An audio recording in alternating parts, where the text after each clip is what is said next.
Good morning, જય શ્રી કૃષ્ણ. કેમ છો બધાય? મારા નવા મિની વ્લોગમાં તમારા લોકોનું હાર્દિક સ્વાગત છે. યશવીને જો સ્કૂલે મોકલાવી દીધી છે અને હું પછી નાવા બેસી ગઈ. મેં નાહી લીધું છે. નાહીને પછી મેં મસ્ત મજાના જો ભગવાનને દીવાબત્તી કરી લીધા છે.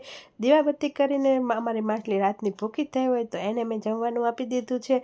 તો એ લોકો જો બે જમવા માંડ્યા છે અને મને પણ ભૂખ લાગી હતી તો મેં પણ નાસ્તો બનાવી નાખ્યો છે. નાસ્તામાં છે આજે તો ભાખરી અને ચા. તો તમે લોકો પણ આવો નાસ્તો કરવા. નાસ્તો કરીને પછી મારે એટલા કપડાં અગાસીમાં સુકવવા જવાના હતા અને બીજા વધારાના કપડાં મશીનમાં નાખવાના હતા. તો એ મેં નાખી દીધા છે અને હું તો પછી ચાલી ગઈ અગાશીમાં. અગાશીમાં જો કેવો તડકો છે ને તો મેં કપડાં સૂકવી દીધા છે અને બપોરના જમવામાં હતું અડદની દાળ, ઢોકળી અને રોટલી.